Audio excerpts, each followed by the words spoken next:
Hey everyone, welcome back to my channel. Hopefully I get this video online soon. I did a short recently promising that I was gonna dissect the are films or can films or should films be considered art.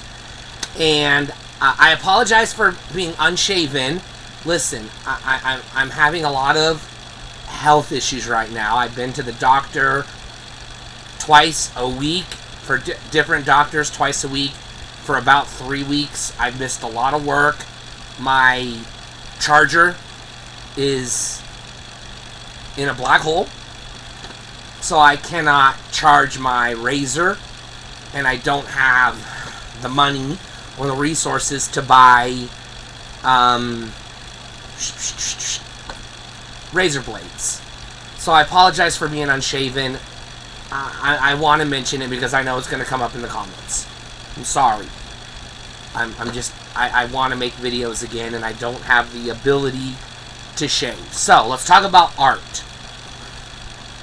Before I get into the discussion, and I know people hate hearing this from YouTubers, but I want to lay out my qualifications, education, and experience so that you understand that I do have a bit of a background in this topic.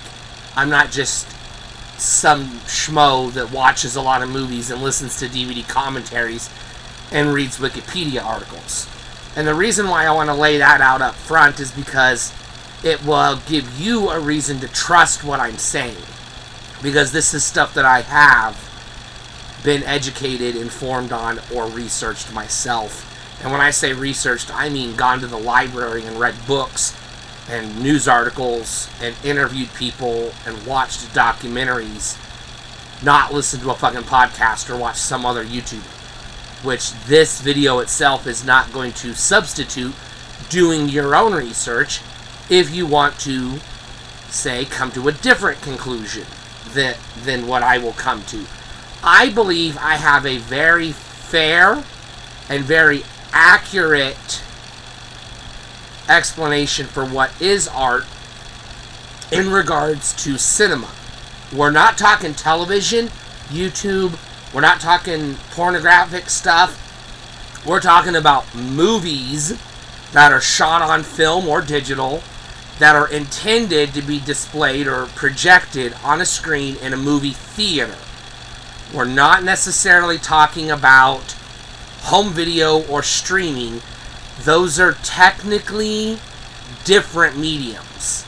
They're similar, and there's a lot of overlap, but they're not the same thing. It's just like how a novel and a cookbook are both technically books, but they're not the same thing.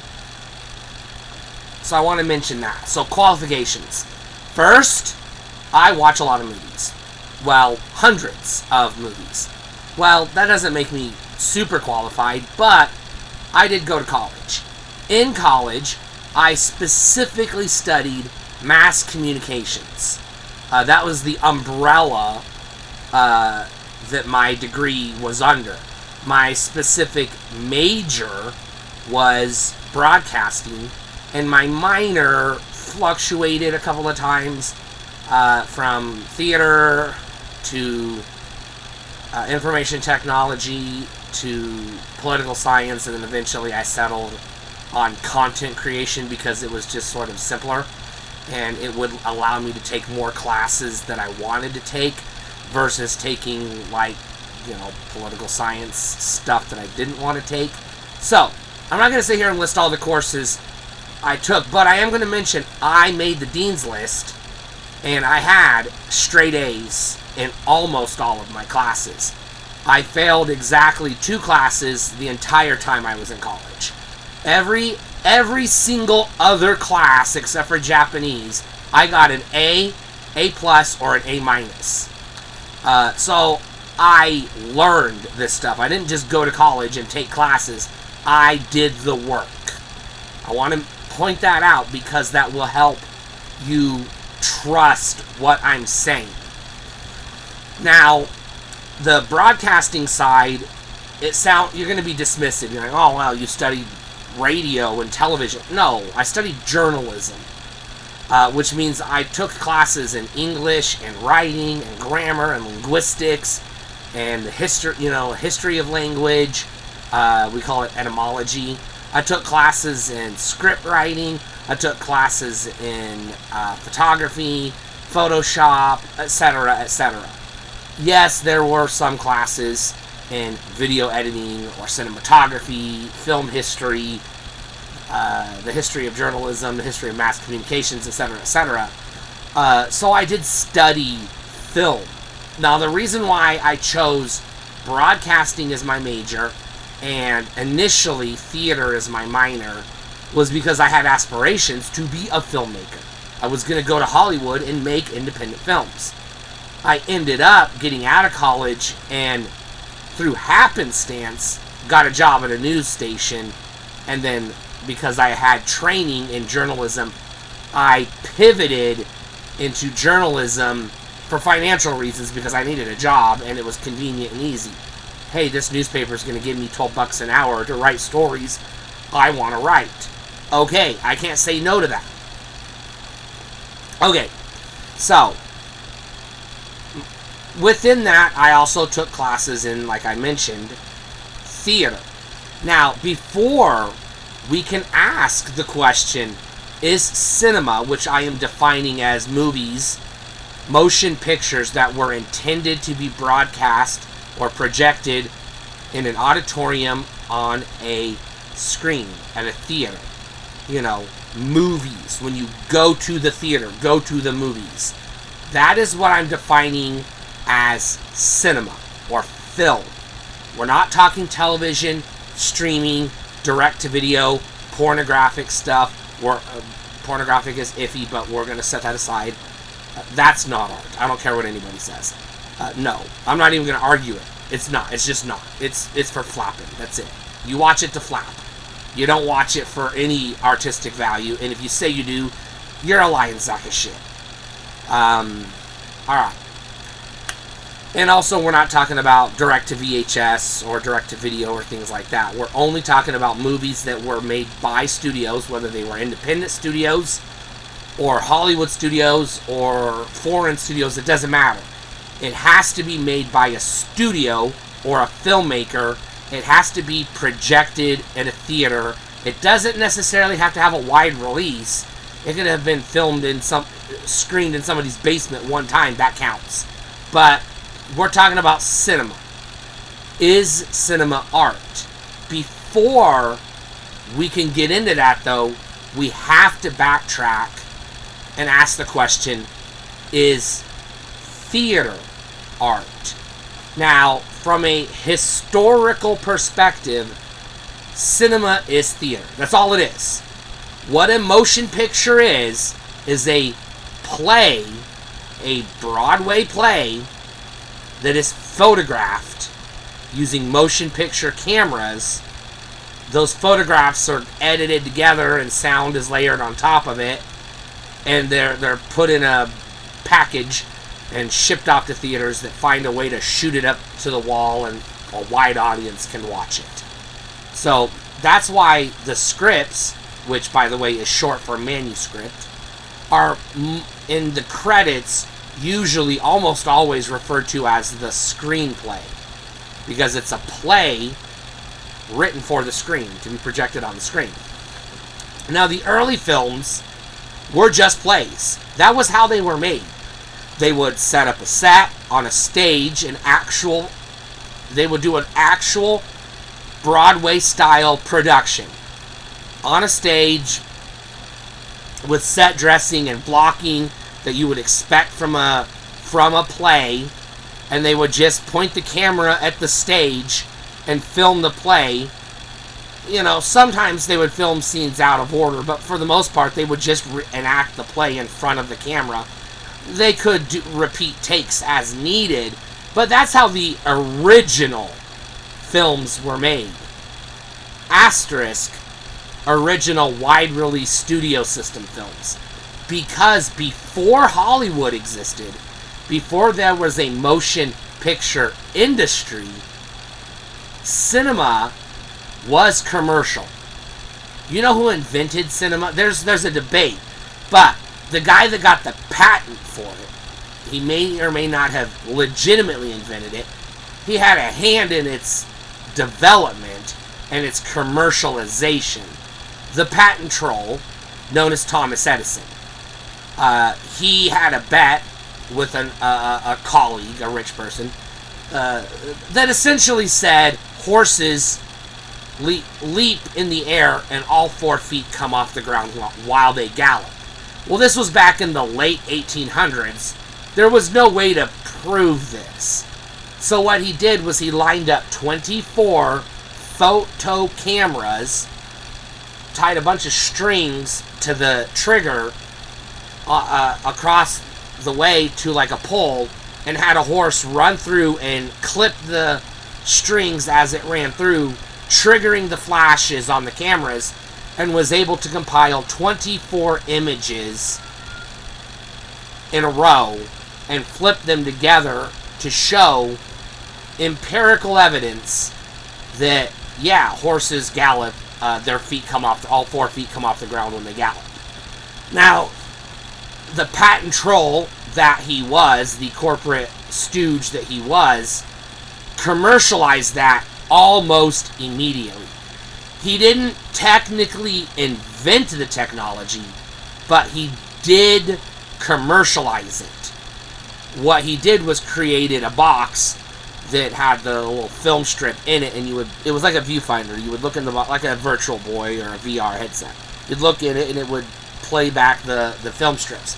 These early films, these Edison films, were usually a minute to 2 or 3 minutes at max. Most of them were like 30 seconds. There were things like The Train Station, The Kiss, things like that. They were not what we today consider movies. But in the absolute strictest sense of the word cinema, they were. They just were brand new, and nobody really knew what to do. So because cinema was brand new, what they did was just filmed anything and everything they could. You know, like I said, The Train Station, The Kiss, Central Park, a few seconds in Central Park, etc. Shit like that. This version of Hollywood didn't last long, because the patent troll, Thomas Edison, realized that he was having to rely on theater people to make his movies. And he wanted to make longer length movies, him and his competitors. And they figured out that if they bought this worthless piece of desert in Southern California, where nobody lived and there was no industry, people would be desperate for work. They could hire non-union workers. And they bought this land, and they literally developed their own city, Hollywoodland, which later was shortened to Hollywood. It was intended to be a commercial entity, a corporate entity, with this express purpose of producing cinema or films far away from the theatrical unions, so they didn't have to pay people wages. So already at the very beginning of Hollywood, we have corporate greed smack dab in the middle of everything. Now, I'm not going to argue that just because something is corporatized, it cannot be considered art. That would be an argument I can't win, because you can absolutely make art for hire. People do it all the time. Whether or not that art has artistic value to the greater culture is debatable, but it is still, in the strictest sense, art. But before we get to Hollywood, like I said, we have to go back in time to theater. Because once they figured out, which they did really early on, that they could project the movies onto a screen instead of having people line up for these, what they were called Nickelodeons, they could make more money. They also figured out that they needed to make the movies a little bit longer, have a little bit more structure, and a little bit more compelling if they wanted to bring the audience into the cinema.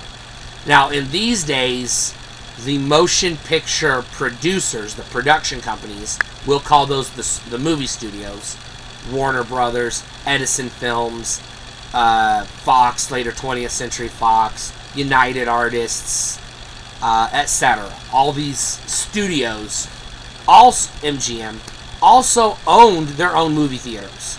There was no Regal or AMC or any of that. You watched Warner Brothers movies in a Warner Brothers studio-owned theater. And the studios forced, very heavy-handedly, all of their talent, directors, producers, writers, actors, everybody that had a creative role in the filmmaking process, they signed them to exclusive contracts that forbid them to work for anybody else. So we already have established that it was corporate from the very beginning. That does not necessarily mean it can't be considered art. Art can be for hire. But theater. The reason why they turned to the theater was because they were making plays, right? They wanted to make movies that were compelling. So what do? You film a play. Well, you have a director, a producer, actors, stage designer, etc., etc. These are the same jobs we have to this day in Hollywood. We've just added editors and composers and, cinematographers and gaffers and grips and everything else on top of the standard theater troupe. So producing a movie became bigger, it became more of an investment, and it became more corporate, which meant they had to invest more money to get bigger audiences. And they had to control the entire manufacturing process. Hollywood in its early days, very similar to today, but way more back then, was initially designed more like a factory, a film factory, than an artistic endeavor. And again, theaters. We have to go back to theater. I keep promising I'm going to talk about theater. So now that we've established that they turned to theater because that's where the experts who knew how to direct, who knew how to set dress, who knew how to act, who knew how to sing and dance, the people that would become filmmakers started out in Hollywood or in Broadway because or vaudeville, because that's what existed at the time.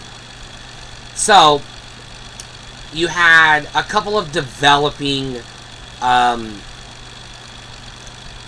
sources of cinema. You had Broadway. They would take a Broadway play that already existed, buy the rights to that play, rewrite it and re-edit it and make it, adapt it for the film audience, and produce a movie based on a play, a script, that they would turn into a screenplay, a movie script. And then they would produce a film that could be projected on theaters that was a time capsule of a recreation of an existing play.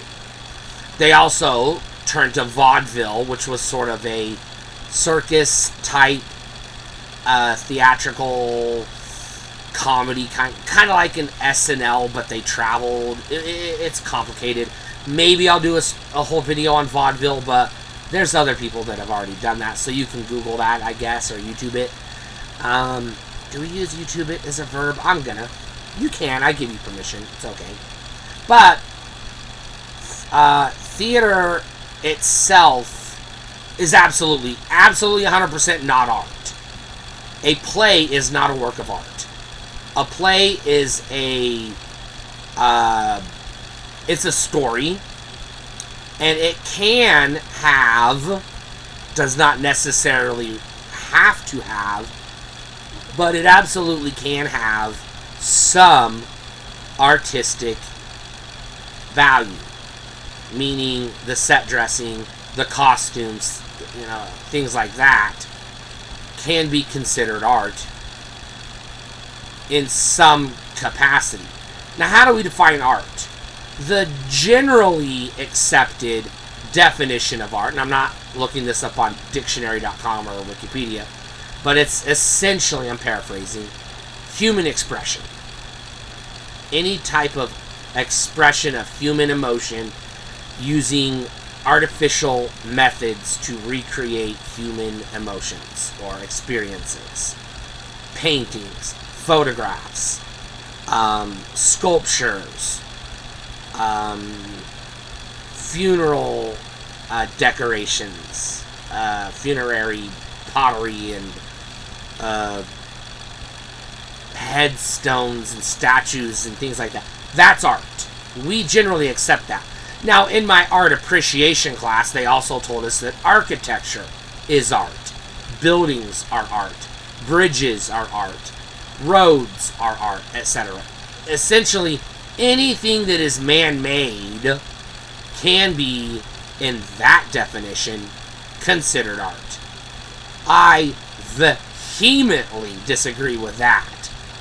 Buildings are not art. I don't care what anybody says, they're just buildings.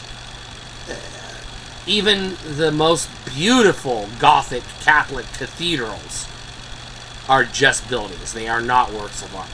They may contain within them elements, example, the statues, the stained glass windows, that are art. But the building as a whole is not a work of art. It is just a collection of random pieces of art in addition to architecture and furniture and carpentry. That's not art. The same thing can apply to a play. A Broadway. I'm just going to say Broadway to make it easy to understand, but I'm talking about plays. Your high school play, your musicals, etc. It's all the same. No. An entire open the curtain, 90-minute production, bow, throw the roses, say your thank yous, close the curtain, start to finish play is not a work of art. There are pieces of art within the play. Maybe the set dressing could be considered art, depending on the dressing.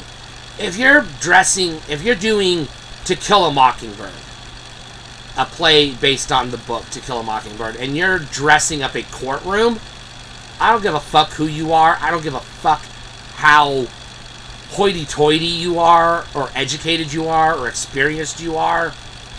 A fucking courtroom is not a goddamn work of art. It is a work of architecture that is specifically designed to be as neutral as humanly possible.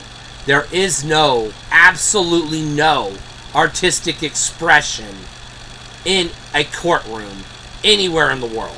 That is absolutely contradictory to the purpose of a courtroom. So, if your play takes place inside a living room, or a courtroom, or a diner, or some generic everyday corporate structure, or regular house, or just generic everyday living space, no. That set dressing is not art. It is absolutely not. All that is interior decoration. And no, I'm sorry if you're an interior decorator out there and you're trying to argue that your craft, quote craft, is art. No, it isn't. You've been lied to and you've been misled. Interior decoration is not art. All interior decoration is set dressing. It's putting bookshelves and television screens and couches and rearranging them to fit the needs of the individual. That's not art. Art has to have some type of emotional expression. That's the key element. An emotional human expression. If there is no expression of human emotion, it cannot be considered art. Period. End of story. Close the book. We're done. Now, can the acting or the story within a play be considered art? Possibly. Not inherently, just because it is not automatically art. You know, again, let's go back to To Kill a Mockingbird. If you're watching a play based on that, the story contained within To Kill a Mockingbird, depending on which chapters of the book you adapt, are absolutely filled to the brim with human emotions and human emotional expression. So you could argue that that is itself art, because it is intended to make you reflect on things, and that is a key, crucial component of art. If it does cause you to internally reflect on the human condition and question things, then it is art. That is art. Now, looking at a toilet in a bathroom in a bathroom scene of a play, like if somebody's doing an adaptation of True Lies, for example, that's not art. God damn it, come on. Even if you paint the fucking toilet, don't give me any of that postmodern bullshit, okay? We've really tried to stretch the definition of art to the point where it's already ripped in half and it no longer means a goddamn thing. So let's tape it back together, cut out the fluff, and let's try to have a self-contained, proper, agreeable definition that most people can accept. Everybody can accept that a photograph is a work of art because it's the framing and you know the way it's designed. Not every photograph is a work of art, but photography can be considered art. Everybody universally considers that music is a type of artistic expression, paintings and sculptures. So let's stick to the things that we can point to as examples of art that everybody agrees on, and see how cinema, vis-a-vis through the lens of theater, compares and or contrasts to other universally accepted definitions or examples of art. So our universally accepted works of art are paintings, sculptures, music. Those three things are universally considered art. Some people consider literature art. That is a debate for a whole other video.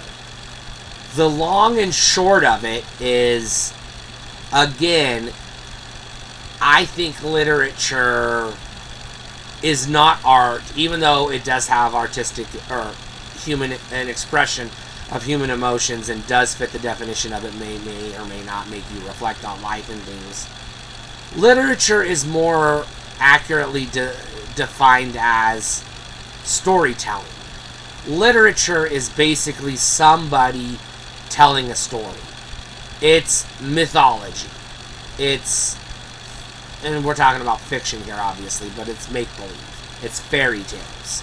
It doesn't have to have supernatural or magical components, but it is make-believe. It's made up. Somebody just created a story, maybe loosely based on real things, maybe not, but even if it's based on real things, it's based on their faulty memories of how they believe the things may or may not have happened.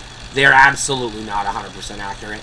So, yeah, there is some wiggle room, but literature is not universally considered art.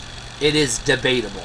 And I'm taking the side that it is inherently not art, but a particular piece of literature or a component of a particular piece of literature. For example, the Jabberwocky poem within Alice in Wonderland. That small segment of the broader literary work could possibly be considered a work of art. If you consider poetry art, which again is debatable, but more people consider poetry art than not, and more people consider poetry art than people that consider literature art. So I'm gonna make an exception for that. Now, you have a play. Most plays are straightforward. You have a set. People come out and say their lines in costume and act a certain way to make the story unfold, to entertain the masses. They reach the end of the story. They bow. They say thank you, good night, and the curtain closes. The entirety of the play, in my estimation, is in itself not a completely true work of art. Now, the costumes could be considered art. If it's a musical, for example, the MGM adaptation of The Wizard of Oz, there was a play before there was a film, or other things like a Rodgers and Hammerstein type of situation. Yeah, the music within a play, if it's a musical, would be considered art. Now, does that mean the music or the score that accompanies a film is in itself art? I'm going to say yes. The score of a film, even if the film's score or soundtrack, as we call it, and I'm not talking the Foley or the audio or the dialogue, I'm talking about the background music, the songs that play in the background while the action is taking place on screen. That piece of the film is absolutely considered art. So now we have a basis for an argument to make. Well, if the soundtrack plays start to finish, from the studio logo all the way to the copyright bullshit at the very, very end of the credits, okay, we have music playing that entire, let's say 90 minutes or thereabouts, 95 minutes, whatever. That entire stretch could, but not necessarily should, be considered a work of art. Well, it depends. Again, the individual musical pieces within the cinema, the film, could on their own be considered art. Now, once you pair the music to what's going on screen, we're going to go back to The Wizard of Oz, for example. The 4 or 5 minutes, whatever, she's sitting on the bench in the black and white singing Somewhere Over the Rainbow. That musical segment within the broader film is a piece of art. The set dressing of the Munchkin Village is absolutely a piece of art. The costumes, the monkeys, the witch, those are individual pieces of art within a broader commercial product. Remember, films are commercial products to the companies that make them. Now, let's rewind, I apologize, one more time before we get into the studio system. We have the early days, like I said, they were borrowing people from the theater industry, directors, producers, composers, writers, actors, etc., because that was their source of labor. But then they got greedy and didn't want to pay people, so they moved to Hollywood and started hiring people that had absolutely no background in theater, that could be directors, writers, producers, actors, etc., etc., because they needed people that they could sign exclusive contracts to, that they could basically own for the length of time that the state of California allowed a contract, the length of time they allowed a contract to exist, and then they could pay them whatever the state allowed them to pay people, whatever the wages were at the time. And because they were avoiding the unions. So during this early period, films were manufactured, like I said previously, with the intention of being cheaply made, quickly made, mass-produced, and shipped off very quickly, rotated in and out, and immediately replaced with another film as quickly as possible, so on and so forth. Now, these early films were made at a time where the technology was very, very primitive, so even though they may have had play-like elements, costumes, scenes, some component of acting, usually mime work, they were silent films. There was no musical accompaniment because the technology wasn't fully there yet. There were attempts at it, but we're not getting into that. And there really wasn't any sound, Foley, or dialogue at all. These were silent films, and they were black and white. So now we have two more components we have to analyze. The silent film. Is there any way you could argue that in its entirety, a silent film, let's use The Great Train Robbery as an example, is itself a work of art? The entirety? No, and I'm going to give you a couple of reasons that debunk the entire film, start to finish, as a work of art. Argument, or let's say Exhibit A. Every film that has ever existed, with a few exceptions in the very, very primitive early days, but once cinema was established, every film, whether it was a short film, a silent film, a color film, a sci-fi film, a horror film, a Star Wars, it doesn't matter. Every single film in the industry period, which is what started at about 1905-ish, all the way to today, that's the industry period, they all have something, two things at the very, very, very front that no work of art has. The first thing they have, before any frame of the picture plays on the wall in the auditorium, you have the studio logo of the company, the corporate entity, not artist, that produced or manufactured the work of art. Very first frame you get is the studio logo, the MGM Bear, the Universal plane flying around the globe, whatever RKO's was, etc. So, no legitimately universally considered work of art has a corporate stamp on it.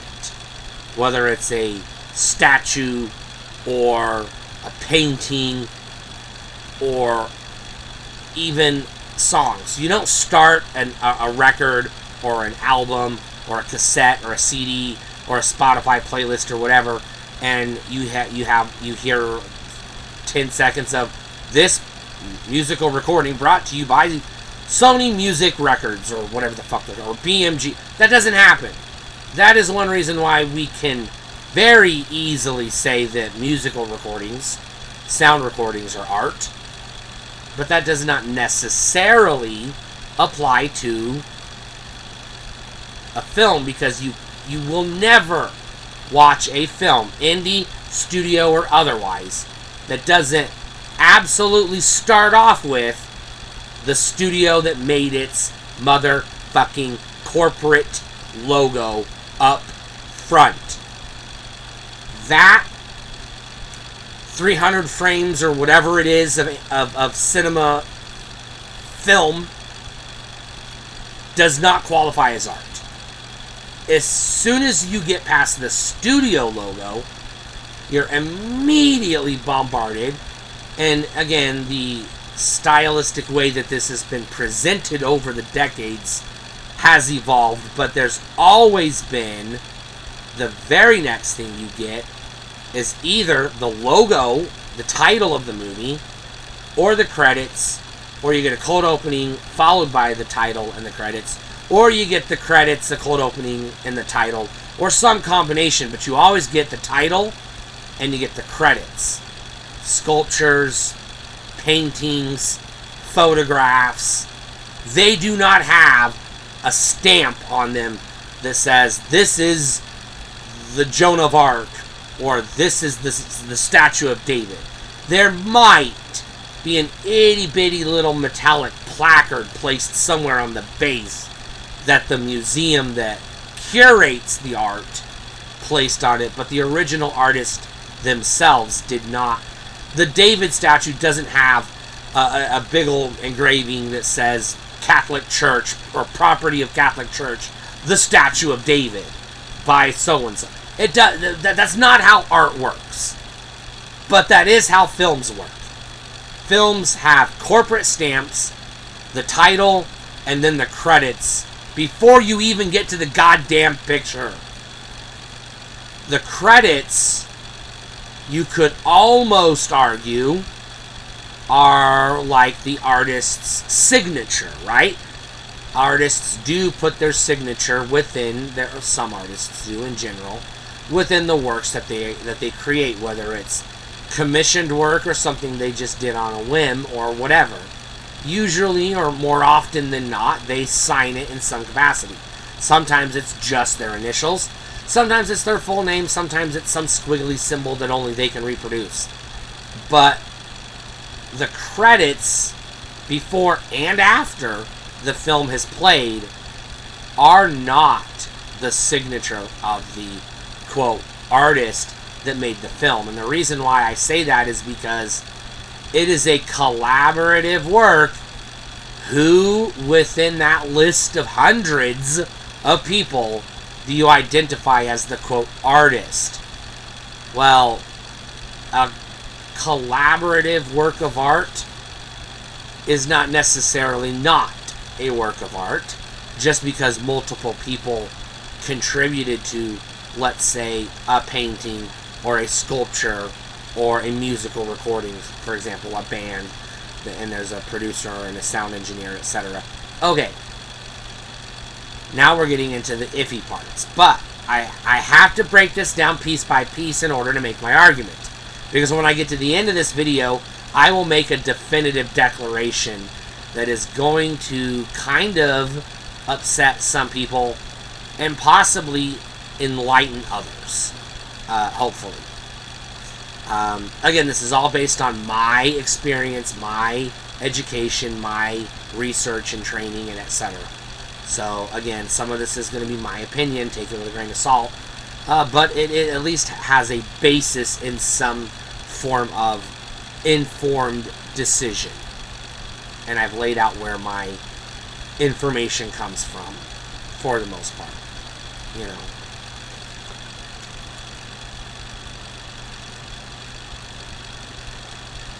Now, plays, backtracking one last time, to plays do have a component that I didn't mention earlier.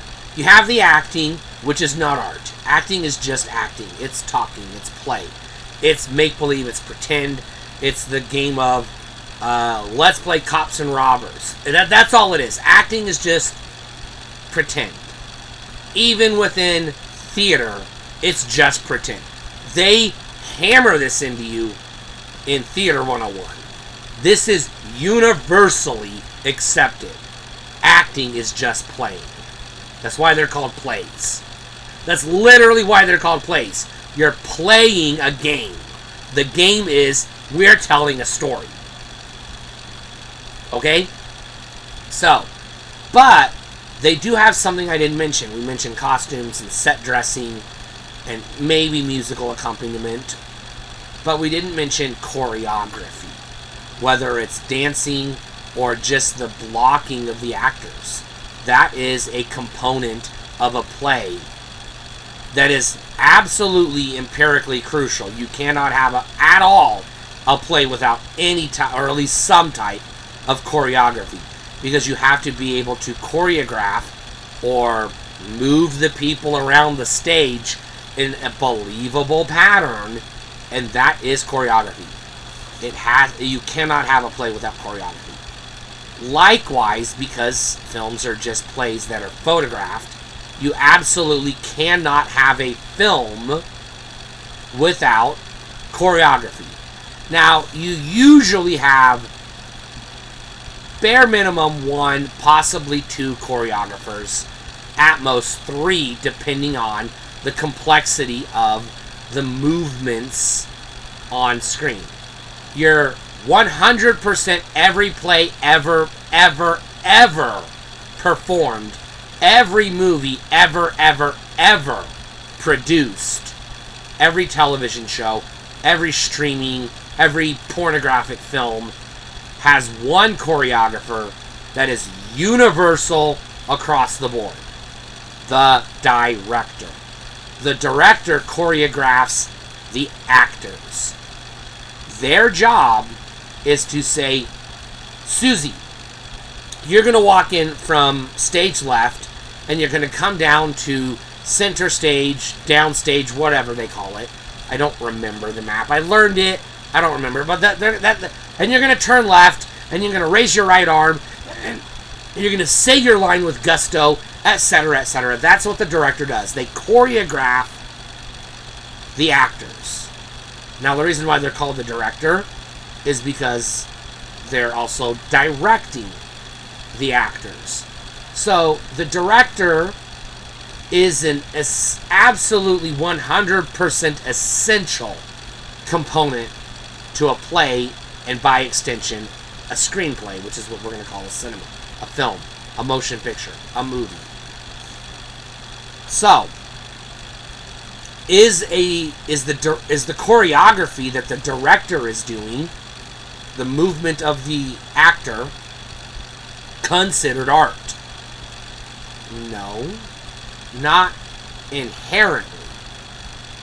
If there's special movements, for example, dancing, tap dancing, miming, break dancing, backflips, or some type of athletic, like choreographed fight scene, or choreographed swimming, or choreographed flying, like in the example of Peter Pan, etc.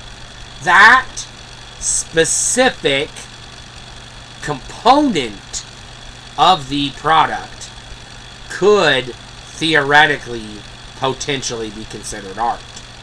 Now, I'm going to go ahead and spoil my thesis quickly, one piece of it. There is 100%, undeniably 100%, absolute art within every play that has ever existed, and with every film that has ever existed. Some component somewhere within the entirety of the work is undeniably art. Whether it's the costumes, or the choreography, or the music, or, the singing, or whatever. There are 100% going to be small snippets of undeniably, universally accepted works of art within a play, within a film. But that in and of itself is not enough necessarily to make the argument that the entire product, and we're going to call films products, because that's what they are. The entire product does not necessarily become magically a work of art because there's a piece of art within it. For example, just because you hang a replica of the Mona Lisa in your bathroom does not make your bathroom a work of art.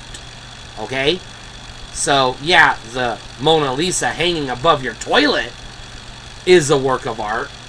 If you framed it just right and took a photograph of the bathroom that focuses on the framing of the picture of the painting, and it tells some sort of story, that photograph of your bathroom could potentially, theoretically, be considered a work of art. But the bathroom itself does not magically become art because you hung a painting above your toilet. So just because a film has a score, whether it's Danny Elfman or John Williams, etc., just because there's music playing in the background the entire 90 minutes does not mean the entire 90 minutes of the entire film is art. It just means that that one small individual piece of the entire product, building in this example, is a piece of art. Now, you hang a Mona Lisa above your toilet and you set up a little boombox that's playing some Mozart every time you take a shit in your bathroom. Is the bathroom now a work of art? Again, the entirety of the bathroom? No. But there are now two pieces of undeniable art taking place within the bathroom. You could paint murals on the wall. You could put little fairy, mermaid, little sticky pad cutouts on the bottom of the shower so that you don't slip and break your neck.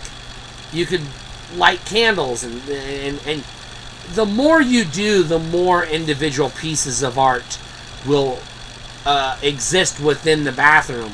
But at no point ever, no matter how much art you apply to it, will the bathroom itself in its entirety be considered a work of art. It's a place where you take a shit. Sometimes you take a shower. Maybe you brush your teeth. Some of those things you can do in other rooms of the house, but essentially that's what the bathroom is there for. It's where you piss and shit. That is absolutely taking a shit is not an act of artistic expression. I don't care. Even if you photograph it, even if you record it, I don't care. Taking a shit is not an expression of human emotions.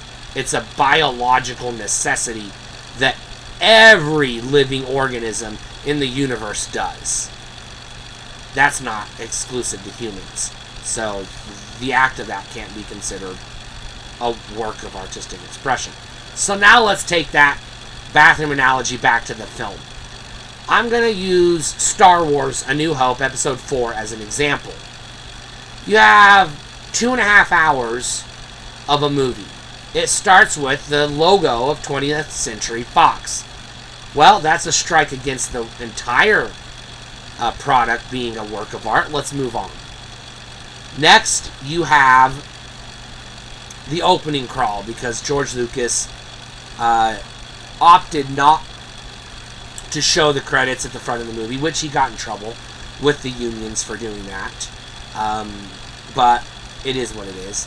But he decided to put the opening crawl in front next. And with the fanfare playing in the background. The 3 to 4 minutes, or however long it takes, for the opening crawl and the fanfare in the background to play, throwing the text on screen, giving you an emotional connection to the events that are about to unfold. That piece of the film is 100% a piece of art. Okay, so we've started with there's art at the very, very beginning of Star Wars.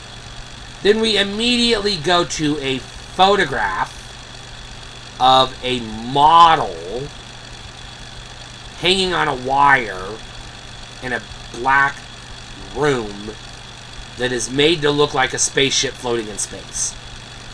Now, we're going to pause and we're going to backtrack all the way to the beginning one more time, because now we have to talk about the final, absolutely crucial, you cannot have a film without, absolutely 100% universal in every film, even The Kiss, The Train Station, etc.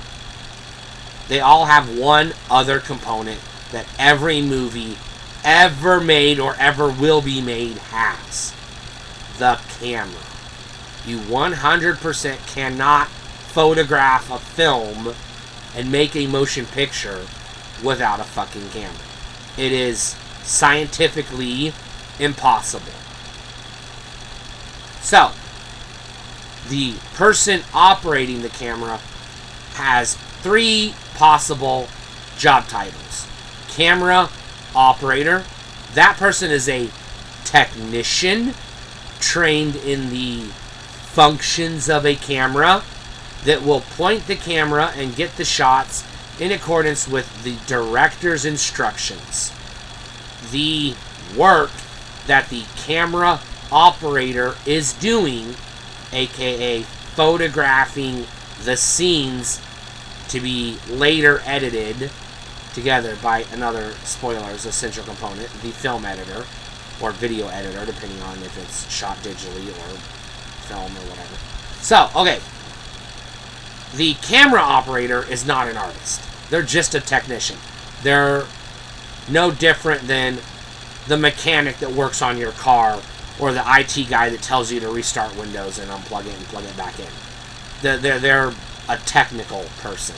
You know, they're not necessarily a scientist at all, but they're in a roundabout way almost some type of mechanical engineer, but not necessarily an engineer.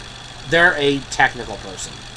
The second type of person that could potentially be hired to photograph a film is a cinematographer. Now, a cinematographer is not just technically and mechanically trained to operate the camera. They have also additionally been trained in how to do very specific camera movements, lighting, focus, racking, framing, all kinds of artistic components to make the shot more artistic. If your film is being shot by a camera operator, the photographs that are being shot are not considered art necessarily or inherently. Now, if your film, more often than not, but not always, not universal, but if your film is being shot by a professionally trained cinematographer who is equal parts technician and equal parts artist, now the shots that they frame and photograph are more likely than not going to be considered art. So now we have a component, another component of the film that we can consider as art. We've got the music. We're not going to count the credits. That is not art. But we have the background music, which Star Wars plays. I mentioned the fanfare. That music plays in the background throughout the entire film, all the way until the end credits are done. Now, you have a cinematographer. This person will still follow the directions of the director, but they also have some autonomy to pick shots themselves. Now, the director has final say in how the shot is going to be done, but the cinematographer, more often than not, has the freedom to create the shots the way they want. Now, if you're a professional, licensed, recognized by the industry union cinematographer with specific qualifications and we'll say, quote, peer review, although that's not necessarily what it is, but we're going to say that for simplicity's sake so I don't have to get into the inner workings of how the Hollywood unions work. Instead, we're going to call this person not a cinematographer. They're elevated. They're higher in status than a cinematographer, and they've got special letters behind their name. They are a director of photography, usually shortened to DP. The DP, if you hire a DP, you're Kevin Feige, and you want to make a movie, and you hire James Cameron to direct, and you hire, John Carpenter, he's not the DP, but John Carpenter to be the DP. I'm just throwing names out there. But you hire an actual licensed, recognized director of photography. You, the director, shut the fuck up. The DP will pick the shots. And the director will get a fist in his mouth if he at all attempts to step on the toes of the artist that is making that is photographing the scenes. Your director of photography has absolute final say in the shots that they shoot if you hire a DP for a film. So you as a filmmaker, producer, director, writer, studio, etc., have to decide, do you want a day player that has a college degree in video editing, operating the camera so you can cut costs? Do you want a cinematographer that knows what they're doing but also is going to follow directions? That you have to pay a little bit more money, but, you know, they still have to do what you say. Or do you want a legitimate, honest-to-God, undeniable artist that is going to elevate the photography of your cinematic product? Those are decisions you have to make before you even greenlight the movie. So, the director of photography, every shot they produce is undeniably a work of art, because they're going to use techniques, lighting, framing, reflections, flare, focus, racking, terms I don't even have time to explain, to craft every single frame of the motion picture as a work of art. Now, briefly, we have to talk about the technical side. Cinema is shot at 24 frames a second. We're not going to get into resolutions. That doesn't mean dick all, but it is 100% 24 frames a second. If your product, your video motion picture product, is not shot at 24 frames a second, it is not a motion picture. It's not a movie. It is not cinema. And that piece of shit more likely is not going to be considered art. Now, I'm not going to get into the why it has to be 24 frames a second. You just have to trust me that it has to be 24 frames a second. Can't be 60, can't be 120, can't be 29.97 or 30 or whatever. It can only be 24 frames a second. Not even PAL's 25 frames a second on their weird broadcast TV standard. No. If it is not 24 frames a second, it's not a film. That is not at all debatable. That is the literal, universally accepted definition of the frame rate that all films absolutely must be shot and displayed at. Now, you can shoot some sequences at higher frame rates so that you can speed up the action or smooth out the video. But when you put it together in its final form and show it at a theater, it will be displayed at 24 frames a second. Because that's how movies work. Yes, there are some outliers, especially in things like IMAX, for example, that kind of bend the rules, but again, they still only bend the rules slightly and only in very narrow, very isolated incidents.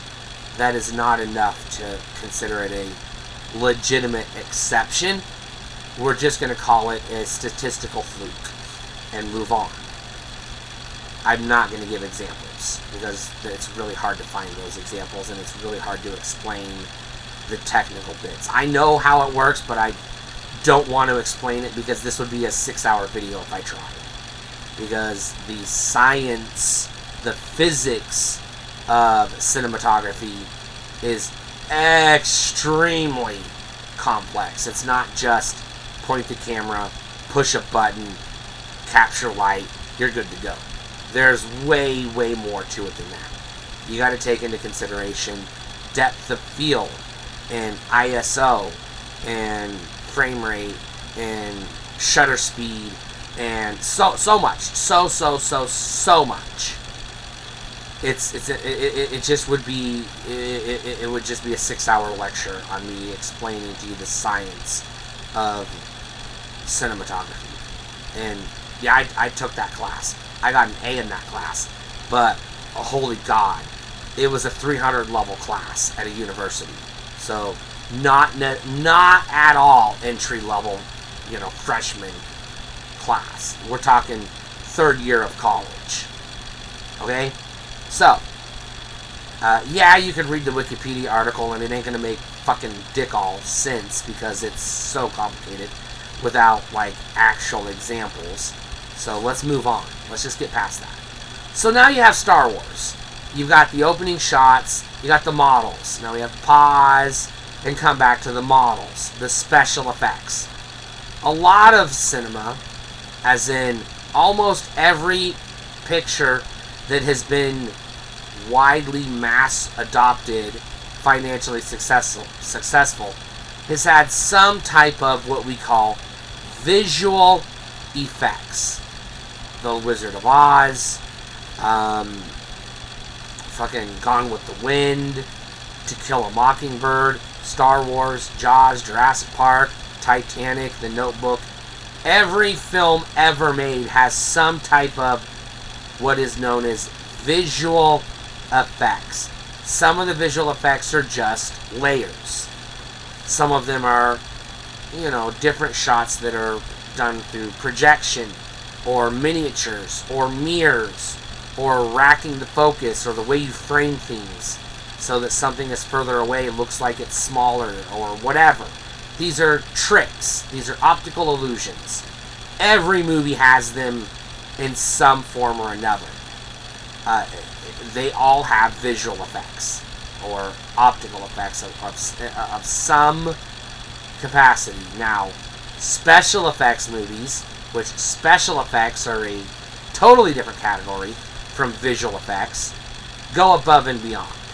Sci-fi, horror, action-adventure, fantasy, a lot of musicals, things like that. Kids movies like Chitty Chitty Bang Bang, etc., are going to have special effects. Visual effects are any trick at all, whether it's an optical illusion or a rear projection or a green screen or scale miniatures or stop motion, it doesn't matter. Anything at all that is not real, that the camera produces an illusion that tricks your eyes into thinking it's real. Those are in every film. Sometimes it's the framing of the, the landscape, during the credits, the opening shots, the cinematography. Sometimes it's the way the sun goes down and you photograph the sun in a way that's not really natural, but it looks cinematic, so your eyes believe it, even though that's not what the sun looks like when it goes down, because you're using camera tricks to enhance the image. That's visual or optical effects. Every movie has that. Every movie ever has that. It could be the lighting, the staging, whatever, the layer. Because that's literally how films work. Every film ever produced is an optical illusion. It's literally just 24 photographs followed by 24 more photographs every second, over and over, spliced together and played back sequentially, producing the illusion of movement. Films are just static images cobbled together into what looks like motion, but it's not. It's an optical illusion. So every film has optical effects, visual effects. Alright, special effects can refer to miniatures, stop motion, claymation, blue screen, rear projection, CGI, makeup effects, prosthetics, things like that. Those are special effects. Now, some of you assholes out there are going to say that CGI are special effects and everything else are, quote, practical effects. Eat shit. Literally eat shit. Practical effects are still special effects. Okay? Fuck off.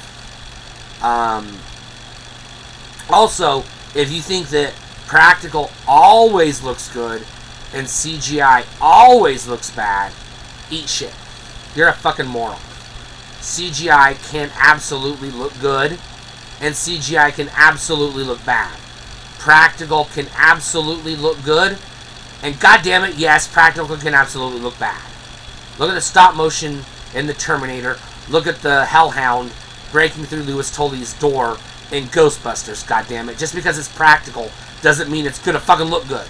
Just because it's CGI doesn't mean it's gonna look bad. So if you're one of those assholes, fuck off, get out of my channel. I don't want to know you. You are a brain dead piece of shit. Okay? Fuck off. It's okay to prefer, quote, practical effects.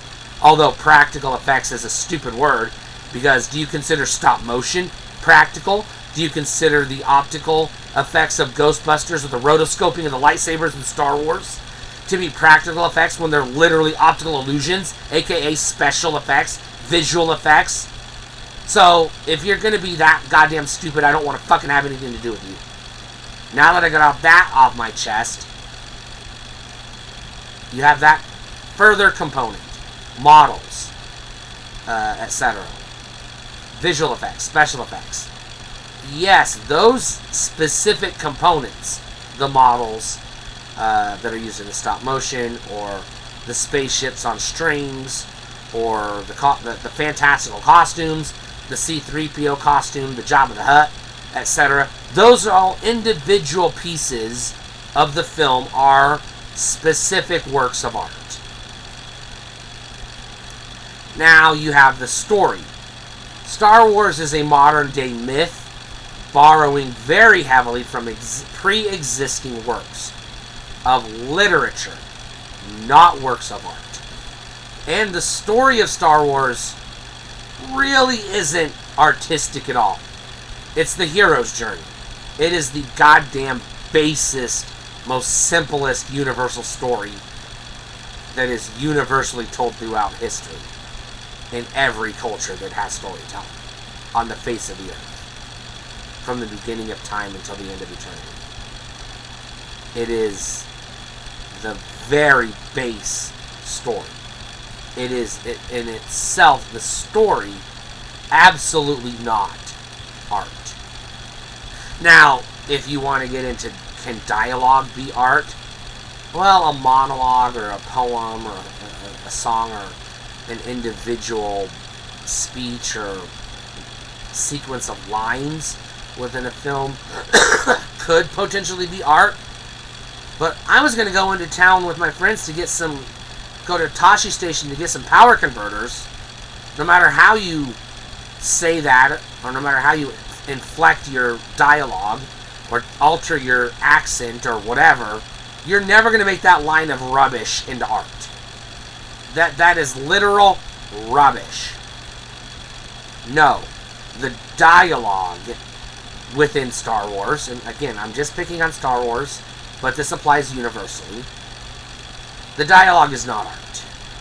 Now, there could potentially be art within the dialogue of a film, but that's not, again, going to translate to magically make the entire film a work of art.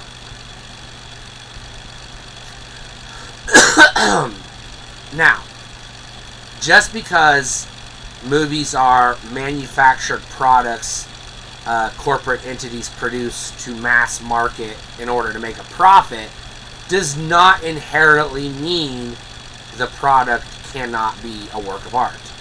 So this is going to be a long video because the second question I'm going to ask, again, the first question is, are films art? The second question is going to be, if they aren't, should they be, or is being art essential to cinema? I.e., if a movie isn't a work of art, is it automatically inferior to a movie that is a work of art? So, let's finish answering question 1. Question 2 and 3 won't take as long, but this is going to be a meaty video. I should have said that up front, but I'll put it in the description and make a comment, hopefully, if I don't forget. So, please remind me if I do forget. I apologize for the length of this video, but I promised it was going to be thorough and in-depth. And, well, we have to be thorough and in-depth. That takes time. So, now we have models, we have costumes. C-3PO's costume is a work of art. All of the aliens in the cantina scene, the individual aliens are works of art. The John Williams score playing throughout the film is a work of art. The costumes that Luke and Leia and Han and Vader and everybody else wears are probably considered art. The sets are absolutely art. You've got the Foley, the sound effects of the laser swords, the lightsabers, and the X-Wings and the TIE Fighters. That's probably considered art, I will argue, because it is choreographed in such a way that without the sound effects, it changes the impact of the movie and the emotional experience and internal reflecting you're going to have upon completing the viewing of the film. Now we're back to the original crux of my explanation of what is art. Emotional connection that requires or inspires internal reflection. That is what makes something art. Taken as a whole, does the film Star Wars Episode 4, 1977, A New Hope qualify as a work of art? Yes and no. No, not inherently, even though there are absolutely individual pieces of art within the film, especially a single frame of animation, a frame of cinematography, maybe the C-3PO costume, or the matte painting of the two suns, or whatever. Yeah, there is an overabundance of undeniable individual artistic components within the entire film of Star Wars. But again, just having that alone does not necessarily inherently make the entire product in its entirety a work of art.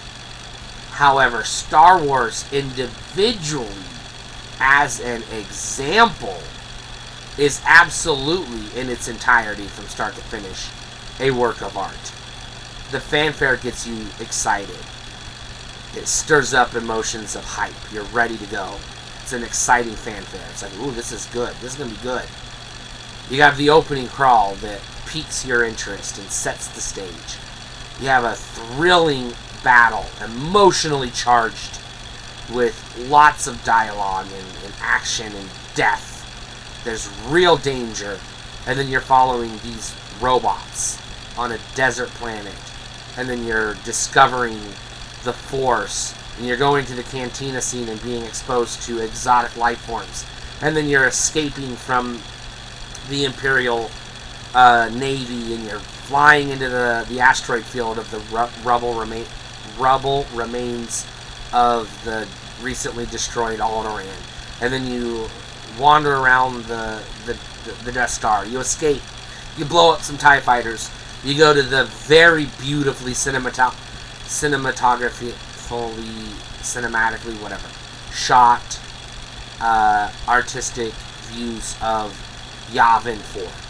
And then you fly into the Death Star, blow the motherfucker up, go home, have your celebration, roll the credits, and the whole time you got the fanfare playing, and these beautiful costumes, and these beautiful sets, and these amazing shots of the sun, and the explosions, and special effects, and lightsabers, and music, and blah, blah, blah, blah, blah. But as you're going on this journey, you're experiencing emotions. The death of Aunt Beru and Uncle Owen. The eventual death of Obi-Wan Kenobi. The political nightmare of a government blowing up an entire planet of potentially billions of people just to piss off a princess. There are so many emotions flowing through your body that you are experiencing Star Wars as you watch it. Now, if I was just going to make a video proving that the film Star Wars is a work of art, that's not a hard video to make. I've more or less already made that that point in this segment of this, yes, probably exceptionally long video. I apologize. Please keep watching. Also, please like and subscribe, and don't forget to leave a friendly, respectful comment down below. Even if you're going to correct some factual information I may have gotten wrong, because, you know, it's like 2 in the morning, I think. I don't know. And I just got done watching WrestleMania a few hours ago, so my brain's kind of oatmeal. And like I said, I'm facing a lot of health issues right now. I just got over COVID. I've got neuropathy and digestive issues I don't want to get into, and, you know, etc. On top of my normal chronic conditions like my broken foot and my gastroparesis. So, and I'm bipolar. So yeah, anyways, I lost my train of thought because I'm fucking bipolar, goddammit. Alright, shit. Yeah, Star Wars in its entirety is a work of art.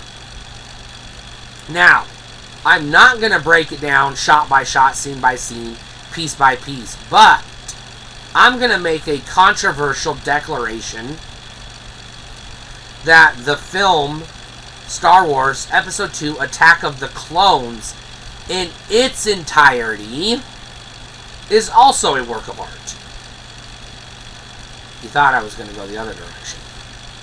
Now, I'm not going to sit here and list films that I will absolutely, unequivocally deny or try to argue that in their entirety, those specific films are undeniably, absolutely a work of art.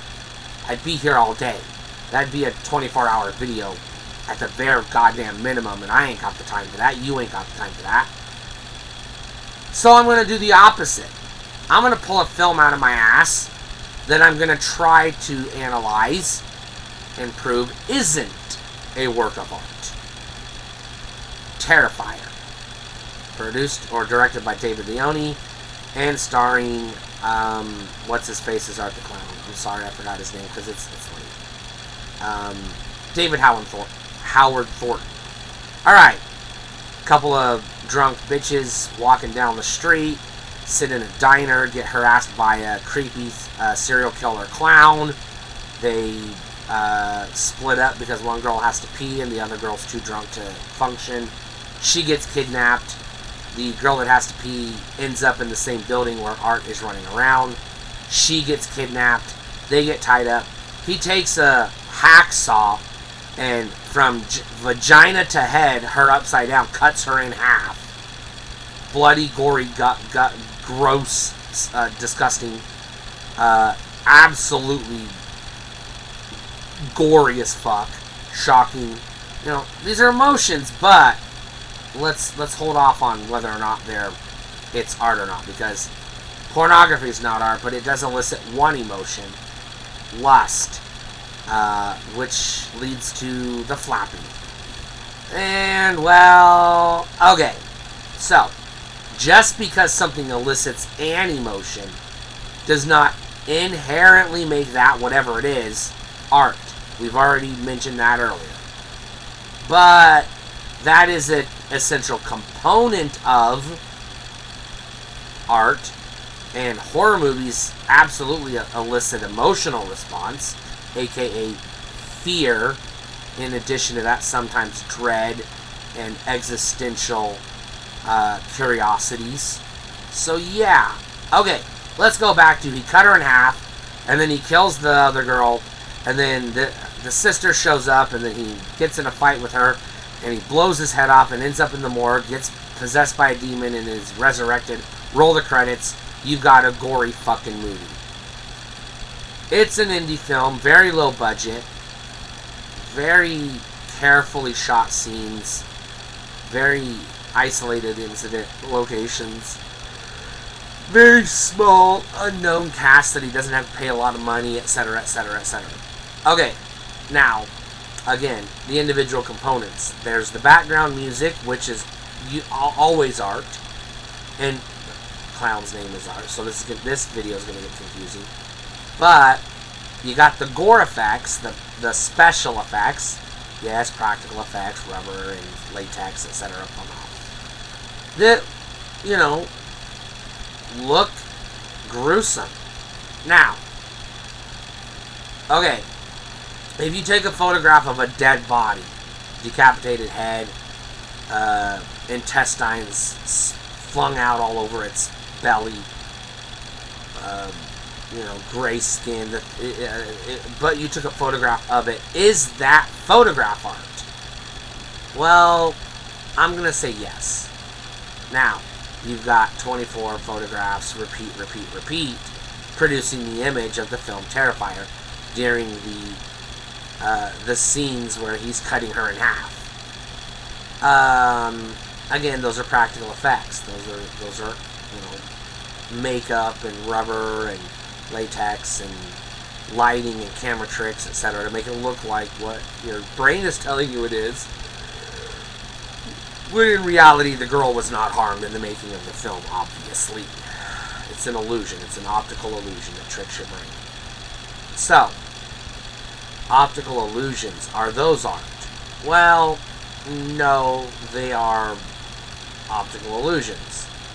They are manipulating the physics of light and mirrors to trick the physics of the optics of our eyes and the biology of our brains into processing false information and registering it as something that's not real, but we believe is because we're stupid, because our brains are not as advanced as we want to think they are, even though they are absolutely advanced. So, you have a sequence of optical illusions that are being photographed that create an emotional response, fear or disgust or whatever. Maybe excitement if you get your rocks off on that. I don't know. I hope not, but if you do, please, for the love of God, see a therapist, because you're probably a sociopath and you're headed towards a very, very dark path. Thank you. I'm not a psychologist. I'm just bullshitty. But yeah, please don't jerk off to that scene. Ew. That's not even kink shaming. That's just like gross. Come on. That's necrophilia. Anyways. Okay. Alright.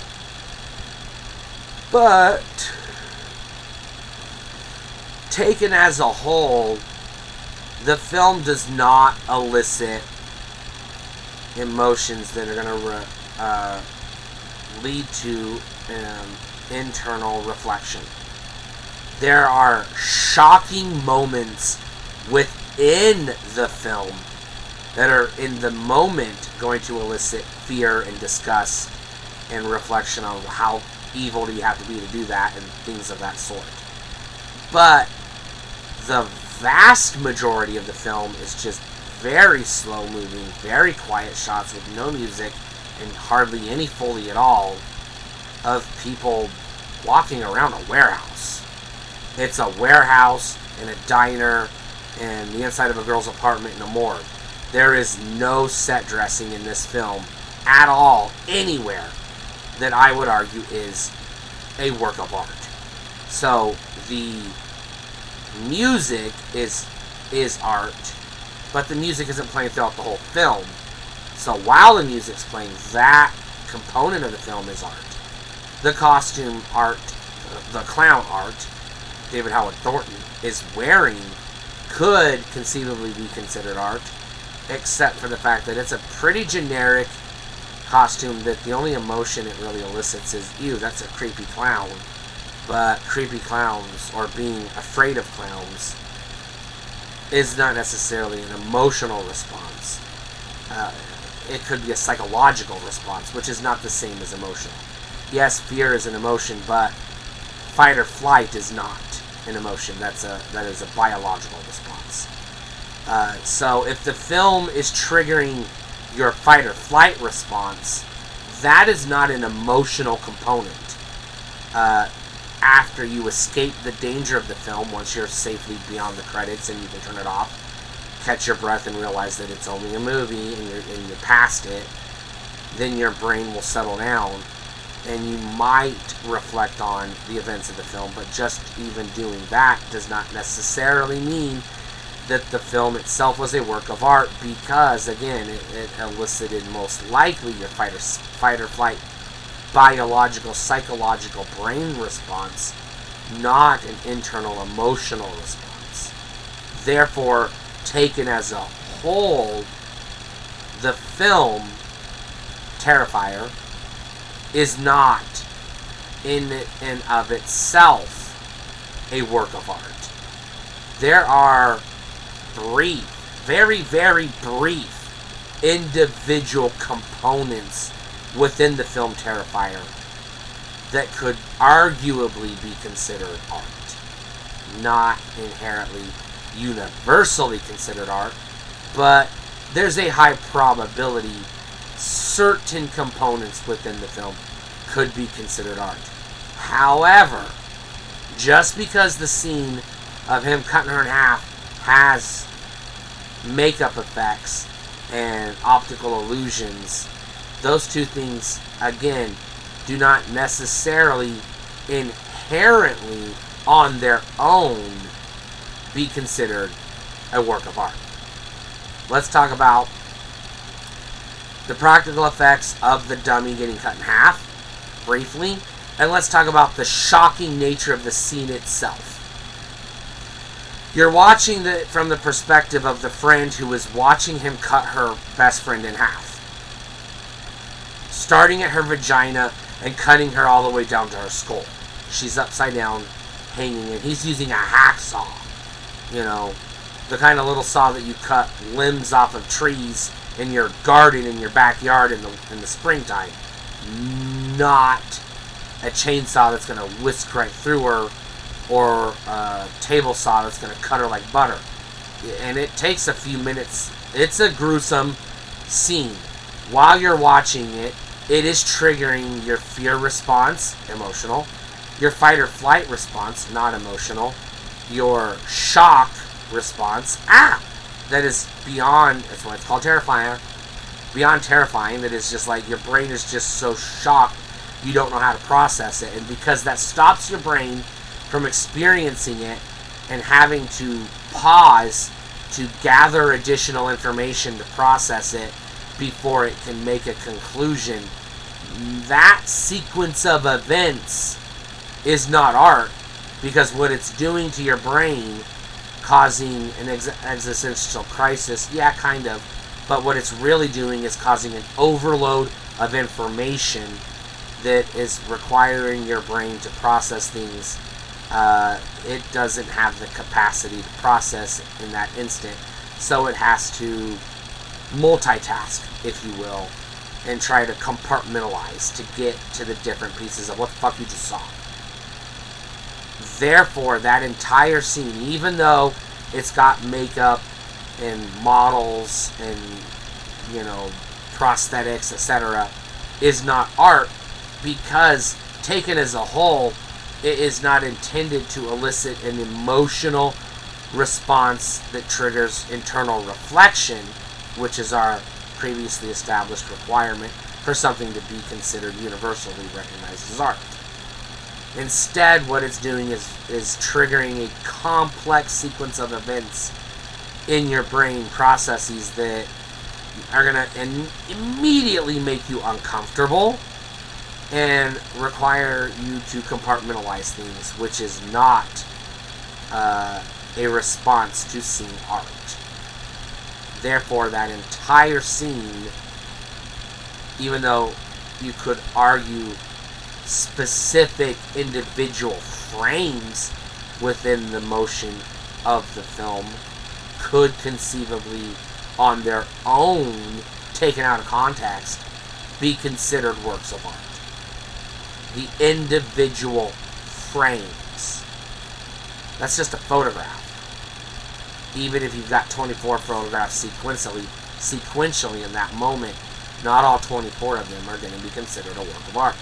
Only the 1, 2, or 3 that capture the art, here in this case, in the moment. So, taken as a whole, they're start to finish, you don't get to the end of Terrifier and have an emotional response that triggers an internal reflection.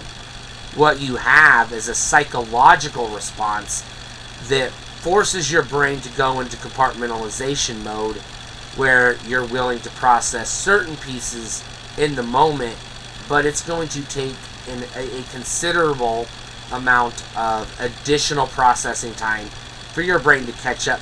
You might have to take a nap, go to bed, come back the next day, put it out of your brain, or think about it later, or wait till the next time you see it before you get answers. But your brain's gonna be left with a lot of not right now, not ready, go away. And because of that, the film as a whole cannot be considered in its entirety a work of art. I would argue, percentage-wise, 99.5% of the film Star Wars is art. Every frame has something within it that could conceivably be considered art. The 20th Century Fox logo notwithstanding. The reverse of that, Terrifier, I would argue that less than 1% of the entire film could conceivably, potentially, maybe considered individual pieces or works or examples of art. And I'm using art here to talk about the concept of art, not Art the Clown. But I chose Terrifier on purpose because you cannot make an argument that Terrifier is a work of art. It is exploitation that is designed to shock and,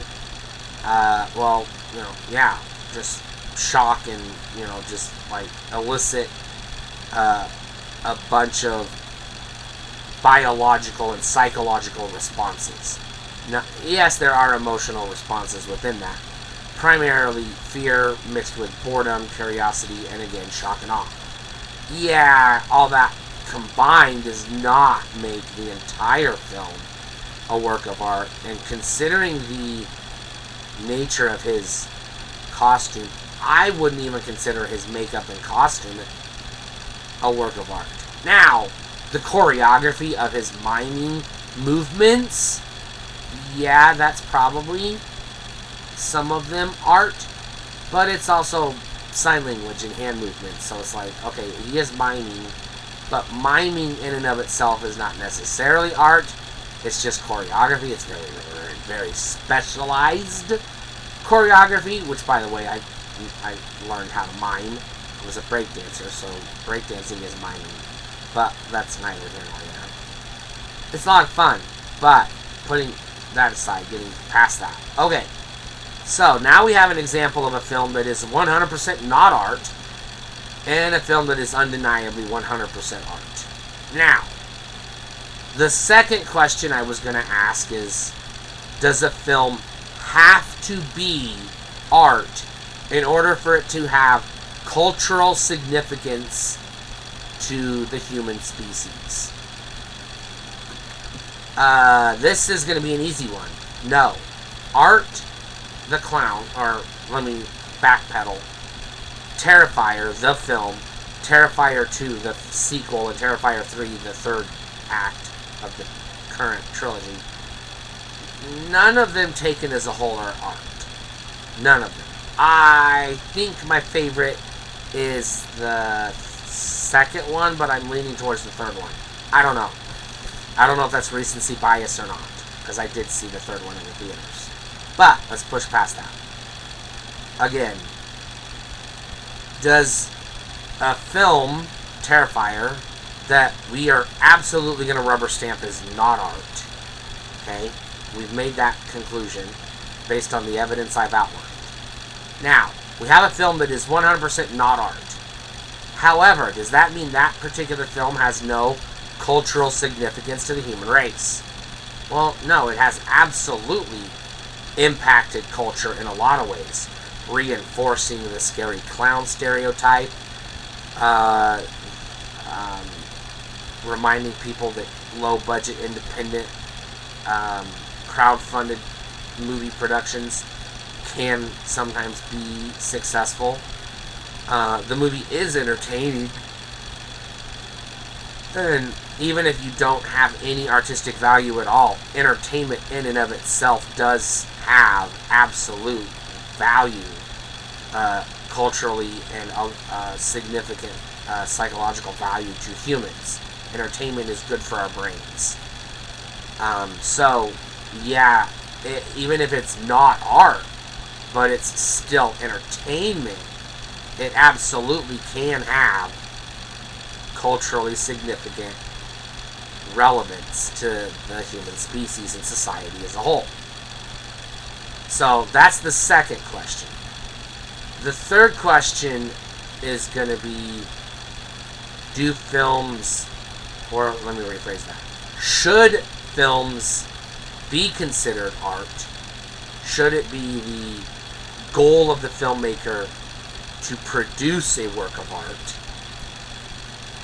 Or, to put it bluntly, if it's not art, is it a proper cinema, or is it something else? I'm going to make this segment even more brief than the last segment, and I'm going to go way out on a limb and say that even though most likely a statistically significant portion of films are very likely going to be considered art.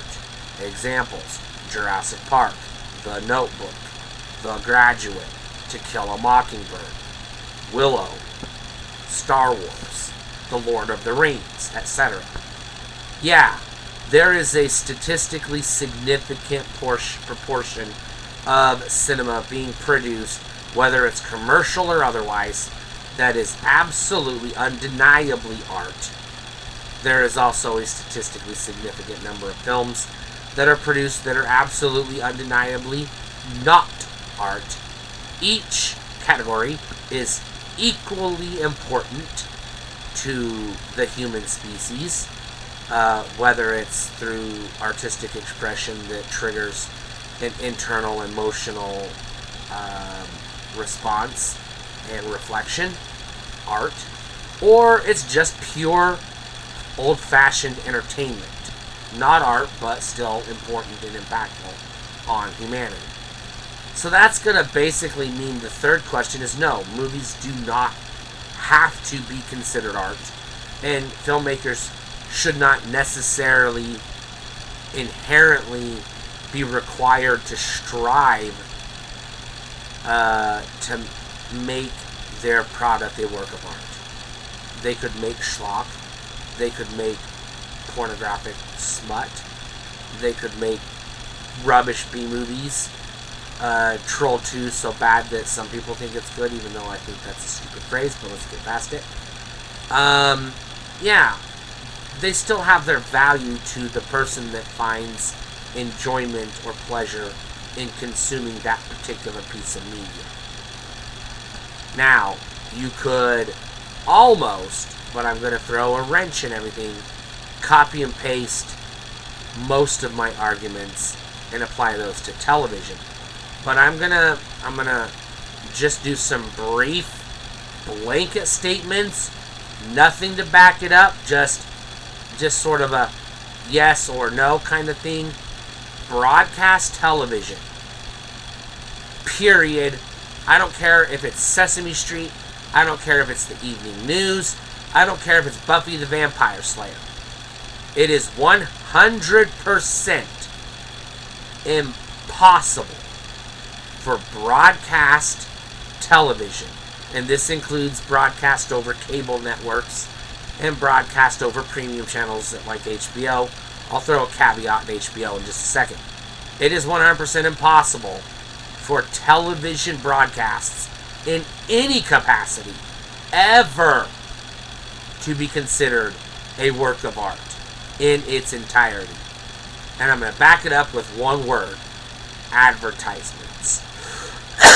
Every television broadcast that has ever existed over the air, over the cable networks, or over the satellite signals has had commercials intercut within the content, interrupting the story, pausing the emotional response, and causing compartmentalization in your brain.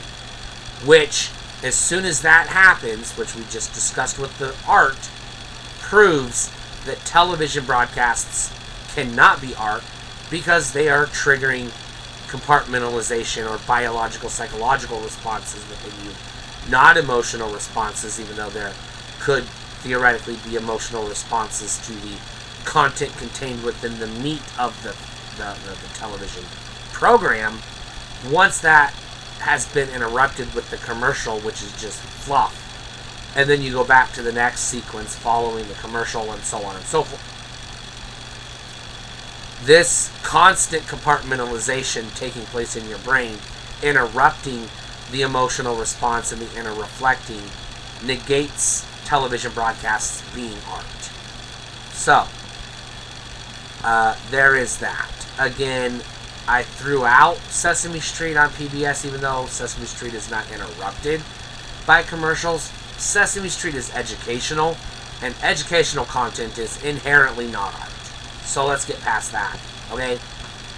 Sesame Street is not intended to elicit an emotional response. It's intended to teach you your fucking alphabet and how to tie your shoes. Okay, so let's get out of shitting on Sesame Street, because I hate Muppets, and y'all know I hate Muppets. We don't need to beat that dead goddamn horse again. All right, streaming. A streaming show. No, not art. I don't care if it's Stranger Things. I don't care if it's Chilling Adventures of Sabrina or The Walking Dead. In its entirety, even though it can be broadcast over the internet, streamed, without commercial interruption, although that's getting to be expensive, but let's just say this is the old days. Netflix. Taken as a whole, a streaming television program, Stranger Things, for example, the best candidate for streaming as art, isn't art because you're breaking up the individual story into specific miniature episodes that all have cliffhangers that are leaving you again in a state of compartmentalization, biological, psychological, not emotional, even though there are emotional responses taking place in addition to the fight or flight responses and the compartmentalization that are taking place. They're being interrupted by the end credits, the, tune in next time, and then you gotta watch the intro and the recap and then jump into the new episode, and this breaking up the story into individual components and compartmentalizing your thought patterns are what inherently makes streaming not art. I don't even have to get into stand-up comedy. That's not fucking art. The Three Stooges is not art. Alright, let's get past that. It's vaudeville. We didn't talk about shorts. Obviously, the news is not art. Okay, I don't care what the fuck anybody says it ain't. Documentaries are absolutely not art. They're educational and informative. Music videos are art or could be art, but not necessarily. Again, the music of the music video, absolutely art. Now, the choreography, the cinematography, the direction, the acting, the movements, etc., taken as a whole could be considered art, but again, not inherently just because. The music video to the Goo Goo Dolls' Name is a work of art. Any music video produced by the band Marilyn Manson is probably going to be considered a work of art. The music video to Cherry Pie by Warrant or whoever the fuck it was, not art. Alright, so we got that. Thriller, probably art. The music video Bad, probably not art. So, there you go. Gets iffy, but there you go. That should theoretically cover all motion picture mediums, film, television, streaming, and yes, streaming includes YouTube, obviously, the news, documentaries, etc. And direct-to-video movies are not art at all. Those are essentially on the same level as pornography. They're just a quick and dirty exploitation product produced to put something on the shelf at Blockbuster so somebody can make a quick buck. Blockbuster went out of business. direct-to-video is no longer a thing, so yeah. Alright, we can get out of that. I apologize for this being damn near 2 hours long, but we made it! Congratulations, and thank you if you watched the entire video. You are awesome, and I love you, and I hope you watch more of my content. Please leave a respectful, intelligent, nice, friendly comment down below, even if it's correcting, again, facts that I may have gotten wrong due to various factors I've already mentioned. Good night.